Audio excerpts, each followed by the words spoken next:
Good day everyone, we are the Group 4 and today we're going to talk about the new regulation to protect hotel housekeepers. For the first time in history, a tailored regulation has been created to protect those who are exposed to the highest risk of work-related injuries in the hospitality industry. Hotel housekeepers are heroes who do their utmost to provide a clean and safe environment for guests. The state of California is taking the plunge to set this new ergonomics and standard nationwide, which will be enforced with California's Division of Occupational Safety and Health. It requires all hotels and lodging establishments to implement, sustain, maintain, and effective musculoskeletal injury prevention program or the MIPP to address hazards specific to housekeeping. Finally, this is a great step forward in promoting employee well-being. Musculoskeletal injuries, which are defined in the standard as acute injury or cumulative trauma of a muscle, tendon, ligament, bursa, peripheral nerve, joint, bone, spinal disc, or blood vessel, are of high risk to housekeepers due to their physical demanding tasks such as pushing heavy carts, picking up linen, and lifting mattresses. Excessive force, awkward postures, and repetitive motions during long shifts of work are the root cause of such an injury risk. Years have gone by with a multitude of injuries impacting the lives of these hardworking individuals, and the time has come to put an end to this and help them lead healthier lives both on the job and personally. This standard, approved on March 9, 2018 by the California Office of Administrative Law, will become effective on July 1, 2018. The time is fast approaching. Employers within the hospitality industry only have until October 1, 2018 to roll out their version of a program that aligns with the new regulation. Are you compliant? Dive deeper below and take the lead on helping transform our industry into a stronger and more sustainable one. How did we get here? Over the years, housekeeping teams had to face increasingly challenging cleaning tasks with the introduction of more guest room amenities to maintain a growing variety of surfaces to clean and more luxurious heavy beds to make. Imagine all this combined with growing business expectation to clean more rooms in less time to generate better financial performance result. Hotel worker representatives have to follow this challenge closely, indicating the toll that such physical workload takes on a housekeeper well-being over time. To tackle this, member from the labor union, Unite Here, presented a petition to the Occupational Safety and Health Standard Board in 2012 to request for a workplace health and safety regulation. After multiple years of research, meeting, and sharing of the experiences with dozens of workers, this has now become a reality. Hotel employees have higher rates of work-related injuries and sustain more severe injuries than most other service workers. Given the housekeepers from roughly a quarter of hospitality workforce running one of the largest part of hotel operations, the impact of staffing is huge when considering that housekeepers experience the highest annual injury rate of 7.9% compared to the overall injury rate of 5.2% for hotel employees. Data from California Workers' Compensation Inform System from 2010 to 2014 shares that the number of injury claims by housekeepers in the accommodation industry has increased on average by 897 more claims each year, also indicating that housekeeper had a significantly higher percentage of musculoskeletal injuries than any other worker in the sector, 67.2% versus 56.6% respectively.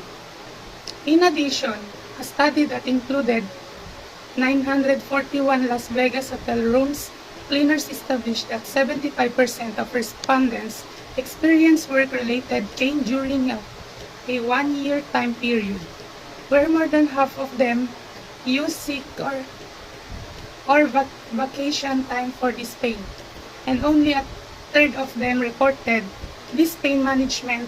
This highlights significant under-reporting of injuries in hotels. If housekeepers that experience pain continue to do their jobs without reporting and treating it, they are more prone to sustain serious injuries over time, which primarily impacts to the housekeepers' well-being in a long term and ultimately also the hotel performance.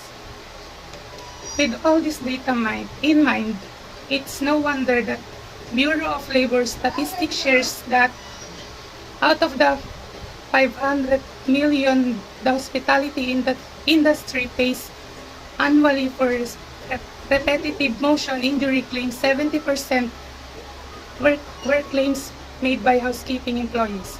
The petition shared by hotel workers represent to call or OSHA cover even more scientific recognition of the occupational hazards of housekeeping, and it is definitely a wake up to call industry. Now is the time to take action. In maintaining cleanliness, housekeeping teams have the great responsibility in cleaning accordance of growing business. Larger space to clean, more important tasks to perform. Hotel workers' representatives proposed petition to the Occupational Safety and Health Standard Board in 2012 to protect and ensure the right of every worker and employees, considering of the sudden high of annual injury rate of housekeeper experience from 5.2% to 7.9% for hotel employees, and other supporting studies followed. This definitely a wake-up call that we must take. Good care of every workers that take risks of their own health just to do their job, especially in the industry of hospitality. Let's proceed to the categories that we need to know. Number 1 in category is Housekeeping Musculoskeletal Injury Prevention Program, or the MIPP, that contains a set of information of instruction to perform a particular action. The first one is conduct a worksite evaluation by identifying the possible factors resulting of risk to housekeepers. Second, develop procedures to investigate musculoskeletal injuries to housekeepers that are significant to prevent the disorder, such as conducting interviews, gathering information from employees, and analyzing the information that had gathered before taking an action. The third one is develop a system to communicate. From what I have mentioned earlier, you need to include your employees to the step in gathering some information because they are the ones that are present to have a musculoskeletal disorder. You can ask them what are their experience or concerns in their workplace, or is there any hazard and previous injuries. Fourth, develop a system to ensure the supervisors and housekeepers will follow the program by establishing, implementing, and maintaining the MIPP at your establishment. And last, involve housekeepers and union representatives so they are aware to that program. Number 2, the training. After getting the MIPP, the company must implement these informations in the workplace by conducting the training. The training must provide the MIPP to housekeepers and supervisors by body mechanics. So what is body mechanics? It is the good posture motion or way to hold your body when moving around, to avoid muscle fatigue, injury, and etc. Safe practices and identifying the hazard at your workplace and addressing them, the appropriate use of tools and equipment. Ensure to carry out the training immediately but surely when the MIPP is established for all the employees as well as the new hire to prevent more injuries that may occur. Updating your housekeeping team to your training if there any progress. And number 3, the reports. Means to create and maintain all of the records of your injuries, steps, on worksite evaluation that are needed to review. Now let's talk about our housekeeper. It's time to appreciate and protect them. Taking into account a study of hotel housekeepers in Orlando, over half of them injured. The management does not care about health and safety. We like to call housekeepers the heroes behind the scene. Not only do they ensure the cleanliness and hygiene of the hotel areas, they also ensure the guests' safety, security, and comfort, and, and significantly contribute to a hotel reputation. This article states about how the accommodation industry takes advantage to what they call heroes behind the scene. According to the data show in the article that there are about 27.3% of housekeepers were hurt during their first year of their work, while half of it were injured in the first 6 months. The best way to avoid this kind of situation is to provide them a training beginning of their work. Second possible way is to provide them tools that will efficiently help them do their job. So before we proceed to the conclusion, let's watch the video about on how to reduce musculoskeletal injury among the housekeepers. Today we're going to talk about the various research that contributed to our understanding of musculoskeletal disorders among hotel room cleaners. We're going to discuss why a standard specific to hotel room cleaners was proposed and then adopted. We'll also review the Cal-OSHA Musculoskeletal Injury Prevention Program standard and discuss how the standard might be implemented and its impact assessed in the future. As you may know, California has an ergonomic standard. Title 8, Section 5110 is a standard that stipulates that when at least 2 employees performing identical tasks have been diagnosed by a physician with repetitive motion injuries within 12 consecutive months, the employer must establish a program that shall evaluate each job, including the exposures that cause the RMIs, control or minimize to the extent feasible those exposures, and provide training to affected employees. Unite Here was instrumental in helping to organize the workers and raise awareness in the sense that these beds were creating problems for the hotel room cleaners. But bed making isn't the only task that hotel room cleaners do. They actually have quite a few demanding tasks. They have to push very heavy supply carts, often on thick plush carpets. They clean the bathroom. They have to vacuum as well as dust. They typically clean between 12 to 20 rooms per day. There are repetitive forceful exertions, both with making the bed, cleaning the bathroom, pushing carts. There's repetitive and static postures as well, whether they're stooping forward to clean a mirror or bending forward to fix a pillow. There's many awkward postures across all the tasks that they do. And it's been well documented that there was a high incidence and prevalence of symptoms that included muscle weakness or excessive fatigue, joint stiffness, reduced flexibility, numbness and tingling. And so this was a concern both to the workers as well as the union. And so they decided to support some research of Dr. Nicholas Krauss to understand it better. The Las Vegas study was a really instrumental study in understanding the extent and severity of musculoskeletal disorders among hotel room cleaners. It was performed by Dr. Krauss and colleagues. It was a study of 941 hotel room cleaners in Las Vegas. And they found that 84% of hotel room cleaners took pain medication within the past 4 weeks. Older workers were less likely to have pain, indicating a healthy worker survivor effect. And the 1-month prevalence of pain by region was incredible. For the neck, there was 21% who had moderate pain, 43% who had severe or very severe pain. More than 79% reported moderate or higher pain in the upper back. And again, close over 80% reported pain of the lower back of moderate to very severe. The study identified that the rate of work was quite high. There was an average of 15.3 rooms cleaned per day, and that included over 19 beds per day. 75% agreed that with the statement that their job required working very fast, and 66% of workers reported skipping lunch or breaks or working longer hours to finish rooms. Physical workload was also related to prevalence of severe or very severe pain in a dose-response relationship for neck, upper, and lower back. In a further study by Premji and Krauss, published in 2010, they identified that of the 78% of those who had work-related pain in the past 12 months, 47% missed at least 1 day of work, and there was an average number of days lost of 6 days. 62% had visited a medical doctor for their pain, and 66% reported taking medication just to get through their workday. Further, 35% reported that at least one injury, or 35% identified that they had reported at least one injury to their current employer. And of those, 54% had been denied. 21% reported a workers' compensation claim in the past 12 months. And of those, 35% of the claims have been denied. And 18% had a work-related injury that they did not report. And some of the barriers to reporting included misinformation about the symptoms, just thinking that it would get better on its own. They didn't know that they should report it. They felt there were too many steps to report it. They thought that they would get in trouble if they were hurt, and there was fear of getting fired. And yet over the years, various tools started to become available. There was fitted sheets for beds, mattress lift tools for beds, automated carts, long extension handled tools, and ergonomic handled tools.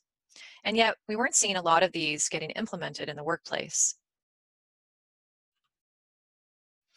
To address this, we did some other smaller laboratory-based studies. In this study, we set up a bed in a motion capture laboratory, and we wanted to quantify the physical exposure of making beds with and without a mattress lift tool and with and without a fitted sheet. You may or may not know that hotels typically use flat sheets as their bottom sheets. You can see that demonstration in the video. What happens is that the hotel room cleaner has to tuck tightly that bottom sheet around the corners so that it stays in place. This really doubles the amount of tucking that they have. So the conclusions from this study was that tool use was consistent in reducing muscle activity. The use of the tool or the fitted sheet reduced the lifts by 37%, and use of the tool and the fitted sheet together reduced the lifts by 48%. The heart rate or workload was high across all the conditions, and the tool and the fitted sheet together reduced the perceived exertion, and there was a clear preference across all the hotel room cleaners for both the tool and the fitted sheet. And this was an important piece of identifying a tool that was available out in industry, but yet not highly implemented. Because of the findings, the heart rate findings, we were concerned about potential cardiovascular strain among hotel room cleaners. And so we conducted another study to look at cardiovascular strain. We measured them over a 24-hour period. We actually measured them for 2 work days and 2 rest days. And we were interested in when they woke up, when they started work, and when they ended work, and when they went to sleep. We were able to compare pre-work, work to post-work, and then sleep time. We also were interested to look at the first hour of work and how their heart rate was responding, and then the last hour of work. And so from this study, we were able to identify that the average and peak METs for a workday was between 2.57 and 4.88. Some of the workers did exceed that 33% heart rate reserve, again, using that as a proxy for the 33% MAC or maximum aerobic capacity during their workday. And during the last hour of work, we also saw some increases in diastolic blood pressure compared to the rest of the day. I think the tricky thing about hotel room cleaners' work is that they do so many varied tasks, but they do them at a fast pace over and over again. We were asked by a group to do a case study on a hotel that had implemented new room changes and new carts. And so we went down with a bunch of equipment and looked at comparing new rooms and new carts to the old rooms and the old carts. And we did a really thorough job of an assessment of 3 different hotel room cleaners, one that was smaller, one that was fairly average stature, and one that was taller. And what we found was really surprising to us. So first of all, we used MVTA to analyze frame by frame the video that we collected to identify what % time they spent in different postures of concern. They spent 50 to 60% of their time in forward bend and 70 to 80% of their time in forward reach. We also found that the new rooms and carts required more time, particularly for the checkout rooms. So there was less of an impact in the stayover rooms where guests were in a room and staying over that night. There's less cleaning that's involved with stayover rooms. But with checkout rooms, we saw a really large increase in the amount of time that it was required. And so we set up 3 hypothetical examples. If someone was cleaning 10 checkouts and 2 stayovers, that would impact their shift by 92 minutes. So they would need 92 minutes more time to clean those same rooms. If they had roughly an equal number of, say, 6 checkout rooms and 7 stayover rooms, they would require an extra 33 minutes. And if they had only 3 checkout rooms and 9 stayover rooms, then it would be roughly the same. And what was interesting about this is we found that small changes can really add a lot of extra workload. And so often we see changes come and be identified individually, and yet the sum doesn't, the sum adds up. It really increases the workload quite a bit.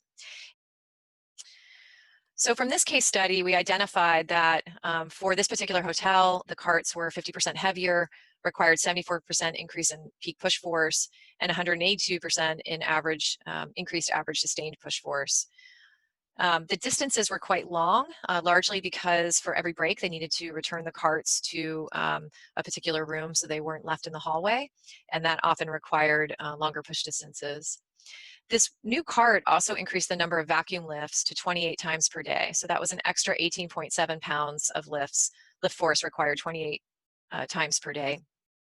The new rooms required more time to clean, and the new cart and room required a substantial increase in physiological workload. The percent heart rate reserve increased about 19%. And I think even more concerning was that the recovery time to leisure heart rate after the work shift increased fourfold, or to 60 minutes.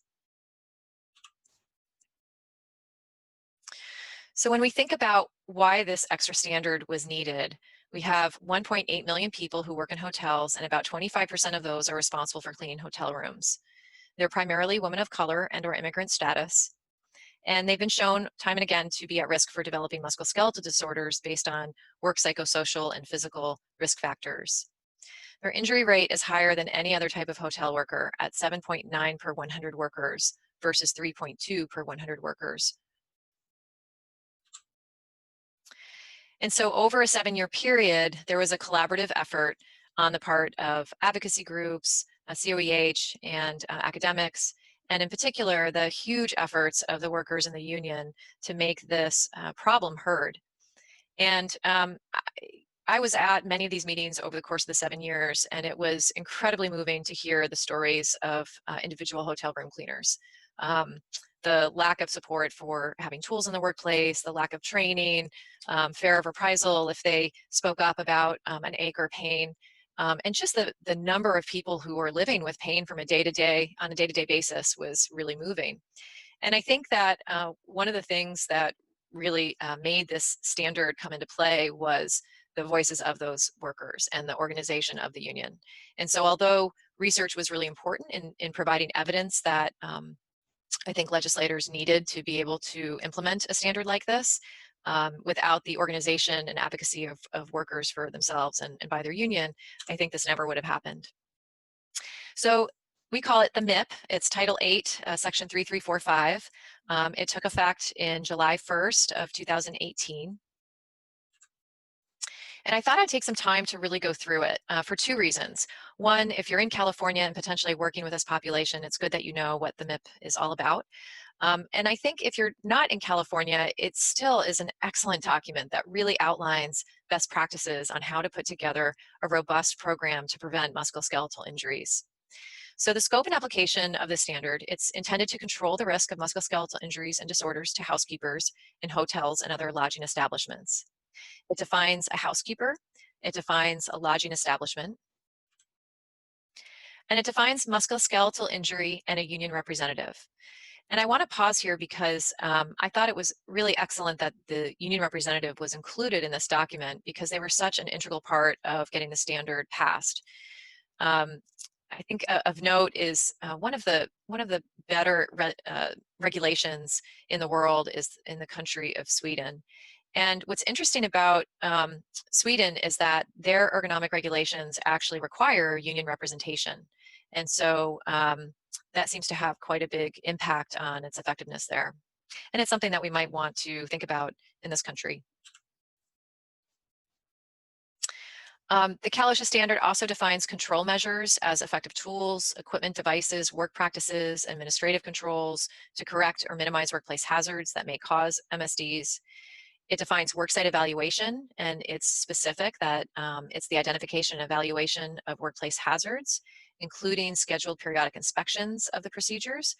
And so I think this is really a great description of an evaluation needing to identify housekeeping tasks, processes, operations, and with a particular attention to potential causes of MSDs. It also outlines the tasks, so it is careful to include things like sleeping accommodations, bedrooms, bathrooms, kitchens, living rooms, and balconies. And so that's an important point because some rooms take a lot longer to clean given that there are extra amenities in them. Additionally, housekeeping tasks are described, and so it describes everything from sweeping, dusting, scrubbing, mopping, polishing floors, tubs, etc., making beds, vacuuming, pushing, pulling carts, removing supply linens and other supplies in the rooms, and collecting and disposing of trash and moving furniture. It includes the name and job title of the person responsible for the MIPP, and it requires a system for ensuring compliance. It also requires a system for communicating on matters relating to occupational safety and health, including hazards, injuries, symptoms, without fear of reprisal. And I think that was another important point, that this without fear of reprisal language was in there. There's really 5 main components of the standard after the definitions, and they include the worksite evaluation, the hazard identification and correction, injury investigation, training, and reporting. It identifies that worksite evaluations need to be are triggered when new processes, practices, procedures, equipment, or guest room renovations are introduced, particularly that may change or increase housekeeping hazards. So in the case of the case study that I just presented, where we were recruited to go down and take measurements to show that a lot of small changes were actually having instrumental large increases in the hotel room cleaners' workload, this worksite evaluation would provide the premise for hotel room cleaners to request this. And I think that's a really important point, given that I was told that at the hotel that we were at, the hotel room cleaners had to ask for about 6 months to get us access to the hotel. This worksite evaluation section also identifies or triggers, is triggered, I should say, when the employer is made of a new or previously unrecognized housekeeping hazard, and it needs to be performed annually for each worksite. And then it lists out all the different items that the worksite evaluation should identify. So it's not limited to this list, but it's careful to include this list of known hazards that are associated with musculoskeletal disorders. And that includes slips, trips, and falls, prolonged or awkward static postures, extreme reaches or repetitive reaches, lifting or forceful whole body or hand exertions, torso bending, twisting, kneeling, squatting, pushing, pulling, falling and striking objects, pressure points, excessive work rate, and inadequate recovery time between housekeeping tasks.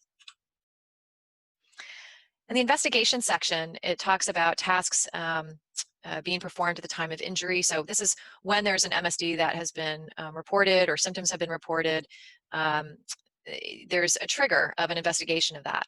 And so what needs to happen is that the tasks that were being performed at the time of injury are analyzed, and whether or not there were any control measures that were available and in use is also assessed. If required tools or other control measures were not used or used inappropriately, then there needs to be a determination of why those measures were not used or why they were used incorrectly. And it also stipulates that there's input from the injured housekeeper, which again is another best practice in giving the employer that voice to be able to identify what the problem might have been. It also includes language to include the housekeeper's union representative if they have one, and the housekeeper's supervisor as to whether any control measure, procedure, or tool might have prevented that injury. Then for corrective measures, the standard outlines that there needs to be an effective means of involving housekeepers and their union representatives in identifying and evaluating possible corrective measures. There needs to be appropriate equipment or other corrective measures that are identified. And I think that's really important given that there are identified tools out there that can reduce workload, but again, they're often not utilized at all, to the point where some hotel housekeepers are actually cleaning the bathroom floors or mopping with a towel rag instead of a mop. So in the corrective measures section, it also stipulates that they need to provide and make readily available equipment, protective equipment, and tools. And it also stipulates that there's a requirement for inspecting, maintaining, repairing, and replacing tools and equipment, since a lot of the extra workload is actually comes from things that just haven't been repaired or are broken. An annual review is required at each work site, and it's outlined that this needs to include active involvement of housekeepers and their union representatives. And so again, it's giving the housekeepers that voice. And there's also a requirement to uphold the Cal OSHA 300 and 301 logs. Training is outlined in detail, and I think this is a really excellent part of the standard as well, because training is often done over 2 to 5 minutes in the beginning of a work shift, and is really varies in its effectiveness depending on whether a hotel chooses to try to train people in those 2 to 5 minutes or actually do a more robust training in the room demonstrating how tools are used. So the training provides feedback on the frequency of the training, and it should be triggered when there's a new MIP, new staff, or new assignments, and at least annually. It identifies the parameters of the training, for example, that the training is performed in a room and with tools. The training should include the signs, symptoms, and risk factors of musculoskeletal disorders and the elements of the MIPP. It should also include a process for reporting symptoms without fear of reprisal. And so there should be training on what that process is and assurance that there will not be some sort of negative outcome for those who identify symptoms or injuries. It also trains or stipulates that there should be training on hazard identification and control. It stipulates that there should be opportunity for interaction and Q&A sessions so that there's dialogue between the trainers and those being trained. And it outlines specifically that there should be training of supervisors. And I think that's another really strong aspect of the standard. In the records portion, the requirement is to record the steps that are taken to implement and maintain the MIP, that a copy of the MIP and all worksite evaluation records should be made available to the worksite, that all records are made available to the chief of division or designee within 72 hours of request, and of course the occupational injury and illness records are maintained. And so I look at the standard as being a really excellent example of the best practices on a work system. So if our goal is to have safe and efficient work, then you need to include the employer and address the work environment. You need to include the employees and the union reps. And there needs to be some key components of worksite evaluations, control measures, injury investigation, and all of those need to be included in the training and record keeping. Now, let us all proceed to the conclusion or outlook about the new regulation to protect hotel housekeepers. The outlook or conclusion of our topic about the European Agency for Safety and Health and International Labor Organization found that the work-related injury and illness result was loss of 3.9% GDP at annual cost of roughly 2,680 billion euros. And that was released in 2017 at the 22nd World Congress on Safety and Health at Work. California also taking steps to help address these issues by starting to enforce the MIPP, especially for the housekeeping teams in hospitality.